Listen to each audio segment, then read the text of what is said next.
emisión de Radio Aprende en Casa 2. Bienvenidos a su sesión de lengua materna con la locutora Gaby Rivas y María Meléndez. Me da mucho gusto saludarlos a todos. Les doy la más cordial bienvenida a este programa de Aprende en Casa 2 Radio. Y estamos ansiosos por comenzar con esta práctica social del lenguaje número 3, en donde vamos a hacer un programa de radio. Perfectamente bien, y mandamos un saludo a cada uno de nuestros radioescuchas. Y para que nuestros radioescuchas estén listos con sus materiales, ¿qué necesitamos el día de hoy? Vamos a necesitar que tengas tu libro de texto, que tengas también algo en que tomar nota y que no dejes de sintonizarnos. Muy preparado, muy listo tu volumen para que no pierdas ningún detalle de lo que te vamos a presentar. Y ¿sabes qué, María? Tenemos una cápsula muy interesante de una entrevista que le realizaron a Andrés Enestrosa. ¿Se acuerdan quién es Andrés Enestrosa? Ya lo estuvimos viendo en las transmisiones anteriores. Claro que sí. Leímos un texto de él que se llama Retrato de mi madre y precisamente tenemos una entrevista que les vamos a presentar. No pierdan detalle. Andrés Enestrosa, ¿cómo te encontraste tú mismo en esta ciudad? Yo he referido muchas veces que vine a México más confiado en la providencia que pudiera socorrerme que en mis medios, que en un propósito definido. Llegué un 28 de diciembre de 1922. Acababa yo de cumplir 15 años. ¿Qué esperabas de esta ciudad? Había yo leído en los periódicos, publicado por Vasconcelos, una nota, una inserción según la cual, triunfante la revolución, se daría a los huérfanos de la revolución, a los hijos de los soldados muertos en la revolución, escuela, aulas, libros, pizarra, lápices, para que pudieran, por virtud del alfabeto, redimirse o acabarse de redimir. Y yo me creí esas tres cosas. Bien es cierto que mi padre no había muerto en las filas de la revolución, pero había muerto durante la revolución. Entonces yo me creí amado. Era yo indio, era yo pobre, era yo huérfano. Tres cosas, si no es que son la misma cosa. Y creí uno de los llamados y vine obediente a ese aviso, a esa invitación. María, ¿qué te pareció esta cápsula que presentamos de una entrevista de Andrés Enestrosa? Me parece en este momento muy interesante cómo ya no solamente lo leímos, sino poder escucharlo, y eso también le da un matiz completamente diferente a la lectura que habíamos hecho anteriormente. Claro que sí, María. Yo realmente estoy muy emocionada de poder compartir esta práctica social con ustedes, donde vamos a emplear el lenguaje para comunicarnos, pero también como un instrumento para aprender. Y lo vamos a hacer a través de la elaboración de un programa radiofónico. Vamos a hacer un guión, María. ¡Ay, qué emocionante! Eso sí me gustó. Por eso me gustó cómo empezamos aquí con este radio que cada vez son menos comunes. Sí, seguramente en casa pues tú te preguntarás de qué época es, pues para qué lo utilizaban también en casa. Inclusive todavía se sigue utilizando en algunas entidades de nuestro país. Pues es una compañía importante en casa porque te dice las noticias, te acompaña con música, y a lo largo de estos programas vamos a estudiar unos elementos que tienen que ver con pues breves datos históricos, la función de la radio, la importancia que tiene como un medio masivo de comunicación, y también vamos a ver algunos aspectos de los programas radiofónicos, cómo es el tipo de programa, número de programa, cortinilla, rúbricas, la distribución del tiempo. Entonces realmente te va a gustar mucho el trabajo que vamos a elaborar. Y entonces, ¿con qué vamos a comenzar? Pues vamos a comenzar con las páginas de nuestro libro, donde tenemos precisamente la presentación de nuestra práctica social. Perfecto. ¿A ti te gusta escuchar música, María? Soy fanática de cualquier tipo de música. ¿Y en qué momento escuchas música o escuchas la radio? ¿Aún escuchas radio? Aún escucho radio, la escucho por las mañanas Cuando me levanto, pues me gusta salir de mi casa ya informada, saber qué ha pasado mientras yo dormía. Luego me gusta escuchar música, todo tipo. Muy bien, María. Pues, sí, esos son los horarios en los que por lo general escucho radio. Bien, pues vamos a leer entonces. Ahí en tu casa te pido que tengas listo tu libro en la página 32, donde nos dice bloque 1, práctica social del lenguaje 3, elaborar un programa de radio. El propósito de esta práctica social del lenguaje es que escribas un programa de radio cuyo tema sean tus preferencias musicales y las de tus compañeros. Y en casa seguramente que tú también disfrutas de escuchar música mientras haces otras actividades, porque esa es una de las ventajas precisamente de la radio, que puedes escucharla y estar atendiendo otras actividades. Un dato curioso precisamente que tiene que ver con la radio, María. Fíjate, se los voy a compartir también. Porque pues resulta que en el año de 1938, cuando precisamente se empezaba a utilizar la radio como un medio masivo de comunicación, Orson Welles, que llegó a ser un director de cine muy famoso, hizo una adaptación de una novela que se llama La Guerra de los Mundos. Y él pues pensó, ya había hecho antes otras adaptaciones de novelas y las presentaba como radionovelas. Entonces hizo su adaptación, María, la transmitió por radio, y cuando la gente empezó a escuchar una parte de esta novela, pues se quedó intrigada porque pensaron que ya nos estaban invadiendo los extraterrestres. Entonces, aunque el programa duró poco menos de una hora, pues realmente impactó, la gente estaba muy espantada. Orson Welles pues, no se imaginaba que había tenido ese impacto. Y finalmente al otro día tuvo que nuevamente en la radio comentar pues que eso había sido un fragmento de una radionovela, que no tuvieran miedo. Pero aquí lo impresionante pues es cómo a través de los efectos sonoros, de la narración que hizo, logró impactar y precisamente espantar a la gente de esta manera. Entonces vemos ahí cómo pues la radio en ciertos momentos, sí, con la información que llega a difundir, pues nos llega y nos impacta. Exacto, además me imagino que en ese momento, en esa época, haber escuchado La Guerra de los Mundos en vivo sin tener a lo mejor, al día de hoy todavía nos pasa que a lo mejor ya agarramos comenzado algún programa o lo que sea, y no tener ni idea de que se trataba de una radionovela sin escucharlo así como así, debe haber sido muy impresionante. Claro, claro, y todavía ahorita escuchamos alguna noticia en la radio, pues sí, de repente nos entra algún tipo de temor, nos alarmamos o a veces estamos muy contentos festejando. Entonces también aquí pues debemos de escuchar las noticias con cierta prudencia y ahora tenemos la facilidad de corroborar esa información también. Bueno, pues te invito entonces a pasar a la página 33 de tu libro de texto, porque ahí precisamente vienen unas preguntas que yo te invito a contestarlas, a comentarlas en casa con tu familia, pues con tus abuelitos, con tus tíos. Y la primera pregunta nos dice así: ¿qué función tiene la radio? La siguiente pregunta es: ¿con qué frecuencia la escuchas? ¿Tú con qué frecuencia escuchas la radio, María? Entre semana. Entre semana. Sí. Ahora, ¿qué importancia consideras que tiene este medio de comunicación en tu comunidad? Tiene más bien un papel fundamental porque es el que nos permite enterarnos de algunas noticias relevantes y en muchas ocasiones nos acompaña en trayectos dentro de la ciudad, cuando vamos y venimos o cuando salimos con un vehículo, y nos acompaña finalmente durante el día. Claro que sí. Y déjame decirte, María, que precisamente Aprende en Casa 2 se está transmitiendo por radio.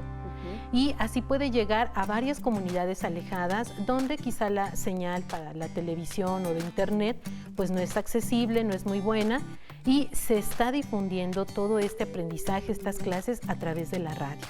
Inclusive en Argentina también, ellos tienen obviamente su estrategia con la que están dando acompañamiento a los alumnos en este momento, pero el medio que se ha privilegiado es la radio.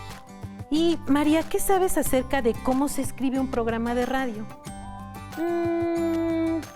Me imagino que es nada más poner como el saludo de hola, buenos días, un saludo a quienes nos estén escuchando, y luego pues ir escribiendo las notas que se digan o pues a lo mejor la secuencia de canciones que se pongan.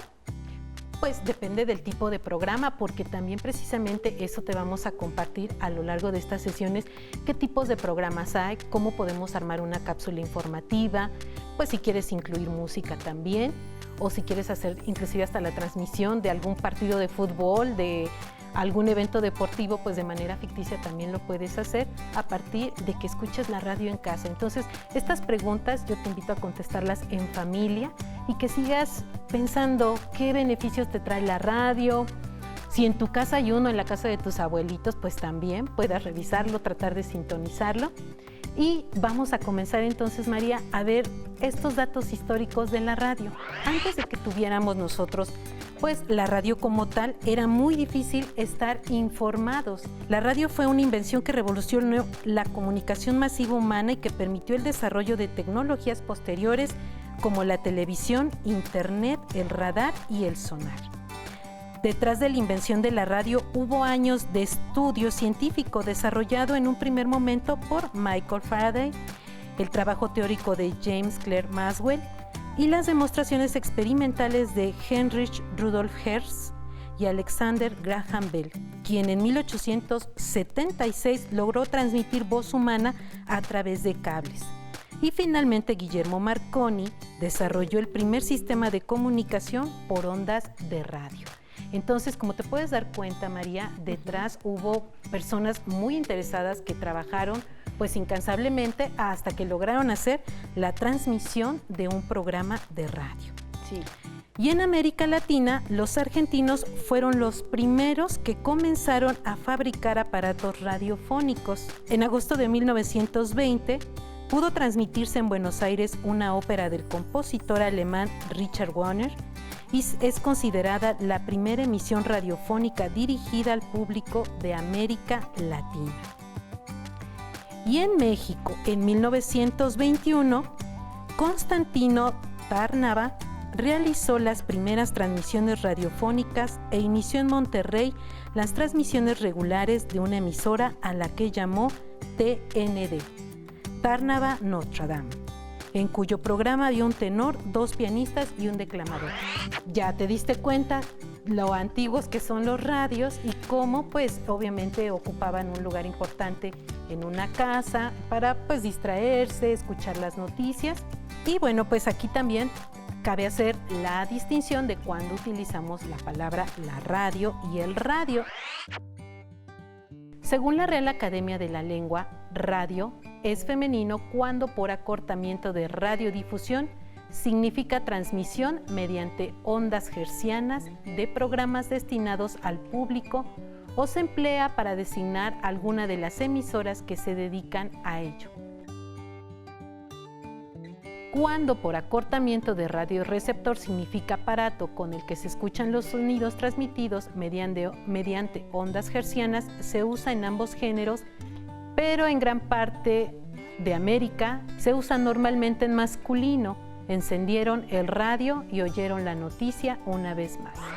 Y pues vamos a seguir comentando precisamente una cápsula, María, que tiene que ver, fíjate, con el año de 1985. ¿Te han contado qué sucedió?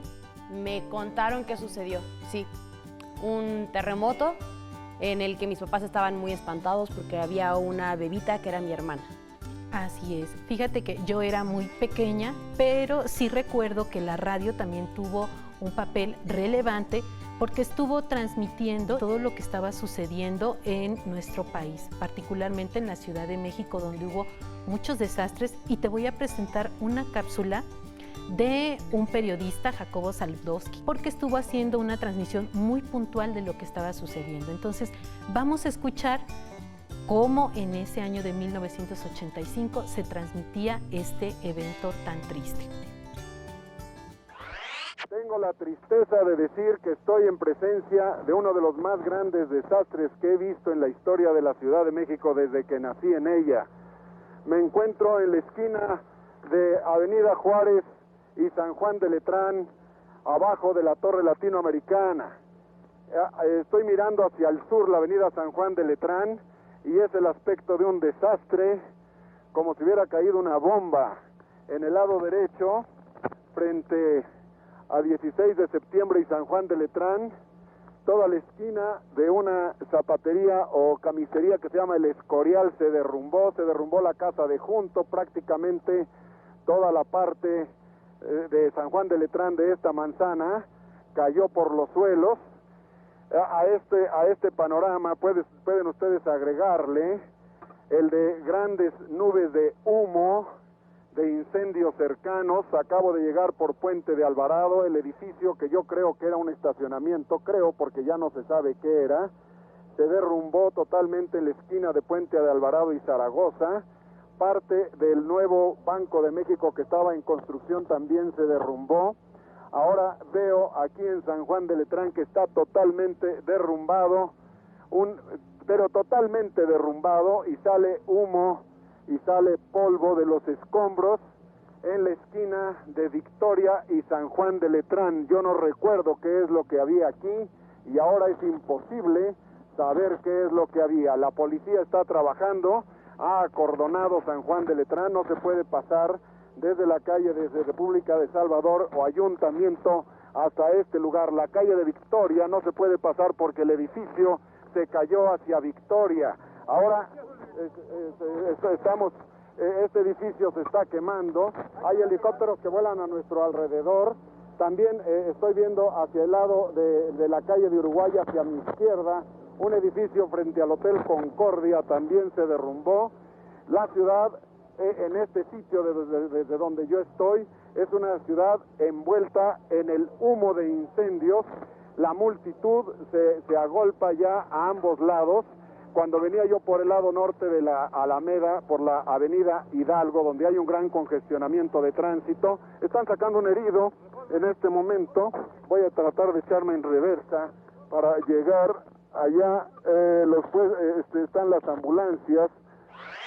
¿Qué te parece, María, la descripción que nos hace Jacobo Zabludowski de ese momento? Pues de verdad tan triste.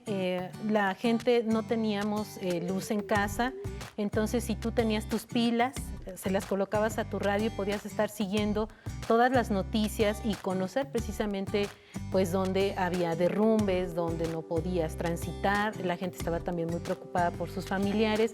Entonces la radio se convirtió en un medio de comunicación fundamental en esos momentos. E inclusive todavía en la mochila de seguridad que te recomiendan tener, pues te piden te sugieren que tengas un radio y pilas, pues para que estés siguiendo la transmisión de lo que está sucediendo.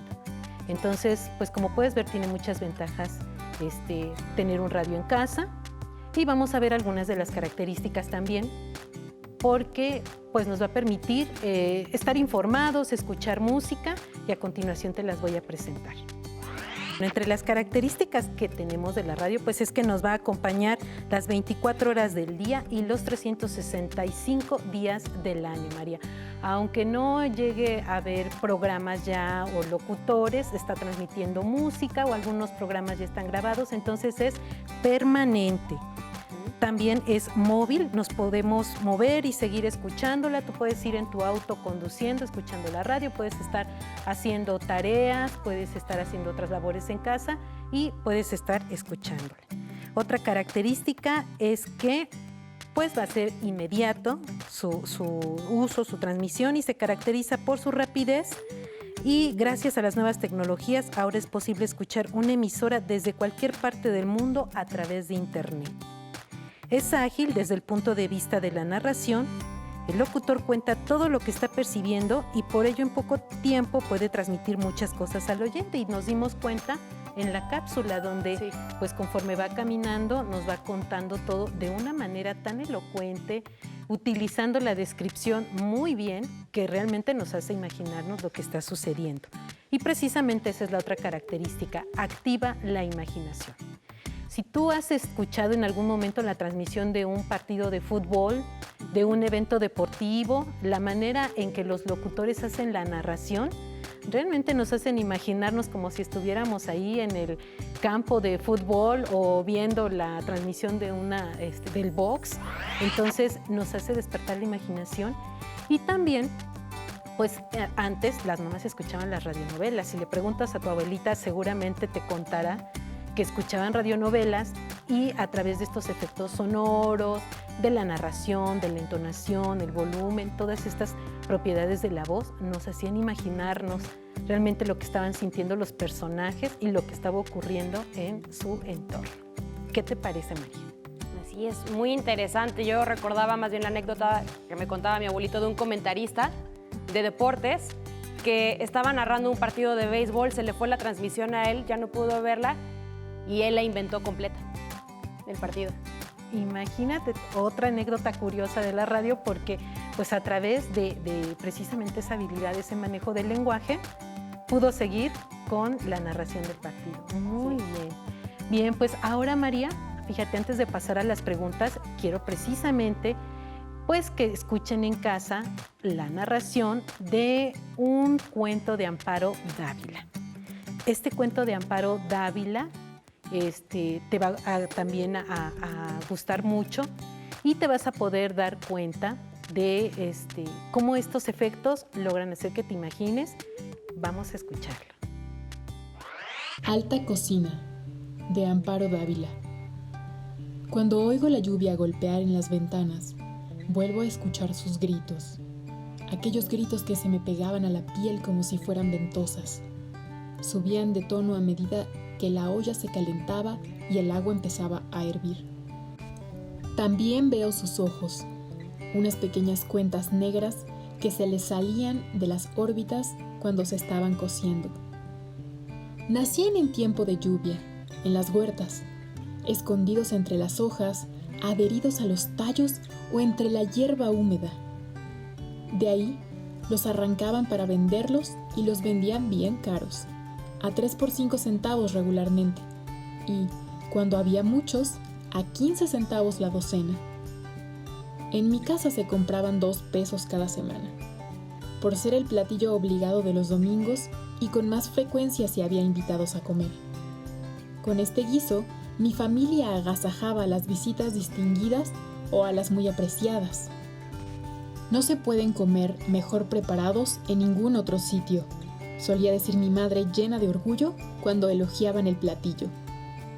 Recuerdo la sombría cocina y la olla donde los cocinaban, preparada y curtida por un viejo cocinero francés, la cuchara de madera muy oscurecida por el uso y a la cocinera, gorda, despiadada, implacable ante el dolor. Aquellos gritos desgarradores no la conmovían. Seguía atizando el fogón, soplando las brasas como si nada pasara. Desde mi cuarto del desván los oía chillar. Siempre llovía. Sus gritos llegaban mezclados con el ruido de la lluvia. No morían pronto. Su agonía se prolongaba interminablemente. Yo pasaba todo ese tiempo encerrado en mi cuarto con la almohada sobre la cabeza, pero aún así los oía. Cuando despertaba a medianoche, volvía a escucharlos. Nunca supe si aún estaban vivos o si sus gritos se habían quedado dentro de mí, en mi cabeza, en mis oídos, fuera y dentro, martillando, desgarrando todo mi ser. A veces veía cientos de pequeños ojos pegados al cristal goteante de las ventanas, cientos de ojos redondos y negros, ojos brillantes, húmedos de llanto que imploraban misericordia. Pero no había misericordia en aquella casa. Nadie se conmovía ante aquella crueldad. Sus ojos y sus gritos me seguían, y me siguen aún, a todas partes. Algunas veces me mandaron a comprarlos. Yo siempre regresaba sin ellos, asegurando que no había encontrado nada. Un día sospecharon de mí y nunca más fui enviado. Iba entonces la cocinera. Ella volvía con la cubeta llena. Yo la miraba con el desprecio con el que se puede mirar al más cruel verdugo. Ella fruncía la chata nariz y soplaba desdeñosa. Su preparación resultaba ser una cosa muy complicada y tomaba tiempo. Primero, los colocaba en un cajón con pasto y les daba una hierba rara que ellos comían, al parecer con mucho agrado, y que les servía de purgante. Allí pasaban un día. Al siguiente, los bañaban cuidadosamente para no lastimarlos. Los secaban y los metían en la olla llena de agua fría, hierbas de olor y especias, vinagre y sal. Cuando el agua se iba calentando, empezaban a chillar, a chillar, a chillar. Chillaban a veces como niños recién nacidos, como ratones aplastados, como murciélagos, como gatos estrangulados, como mujeres histéricas. Aquella vez, la última que estuve en mi casa, el banquete fue largo y paladeado. ¿Cómo se llamó el cuento, María? Se llamó Alta Cocina. Sí, y bueno, pues ahí vimos ya cómo nos hacen esta narración de este cuento de Amparo Dávila, y pues sí se imagina uno cuando está diciendo cómo chillaban, como murciélagos, como ratoncitos, realmente se lo llega uno a imaginar.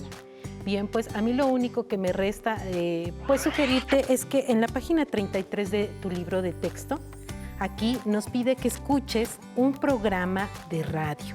Dice, elijan uno y de ser posible escúchenlo completo. Presten atención al tipo de lenguaje que se utiliza en él, es decir, cómo cambia según quién lo dice y la información que se transmite. Opiniones, entrevistas, anuncios publicitarios, cápsulas informativas, etc. Y al terminar contesta estas preguntas. ¿Qué caracteriza el lenguaje que se usa en la radio? ¿Qué provoca que el lenguaje varíe durante el programa? ¿Cómo identificaron las partes del programa y cómo se distribuyó el tiempo? María y yo lo vamos a hacer para comentárselos en la siguiente sesión, y si tú tienes oportunidad, pues hazlo en casa. Realmente vas a ver que te vas a divertir y lo vas a disfrutar. Perfecto, pues maestra Gaby, como siempre, muchas gracias. No, ¿de qué, María? Hemos terminado con la radio y sus orígenes y espero que lo hayan disfrutado tanto como Gaby y yo. A continuación, historia. Hasta la próxima. Pero antes, a movernos un poco.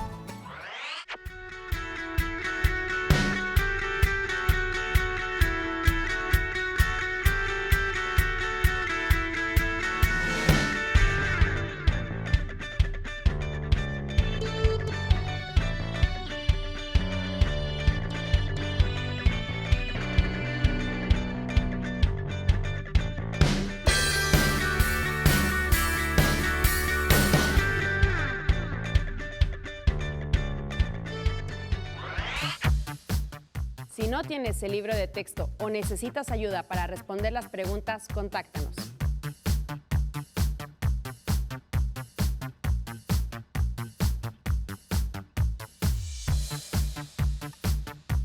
También puedes encontrar los libros de texto en la página conaliteg.cep.gov.mx. Si quieres volver a ver los programas de Aprende en Casa, los puedes encontrar en la siguiente liga: aprendeencasa.cep.gov.mx. No se muevan de su lugar, tenemos algo muy importante para ustedes. Acompáñenos. Cuando eres pequeña, el mundo parece ser inmenso, pero para mí fue el cielo el que me hizo entender que no había límites. Un día en la televisión vi un programa sobre el telescopio espacial Hubble y fue ahí cuando lo supe. Quería inventar algo que viajara al espacio. Así que decidí escribirle una carta a la NASA para contarles mi sueño. Para mi sorpresa y la de mi familia, tiempo después llegó una caja llena de libros que abrieron mi mundo para asomarme al universo. Desde ese momento, decidí dedicarle toda mi energía a aprender lo necesario para cumplir mi sueño, aunque muchas veces la gente me dijera, las niñas no pueden, son cabezas huecas. Esas voces me retaron para estudiar y trabajar en crear algo que algún día fuera al espacio, y lo logré. Así que junto con otros científicos creamos un sensor que viajará en las próximas misiones que llegarán hasta Marte. El universo me enseñó que no existen fronteras cuando se trata de abrir tu mente y alcanzar tus sueños. ¡Atención! ¡Atención! A continuación, información importante. A este número puedes llamar cuando tú o alguien cerca de ti tenga una emergencia.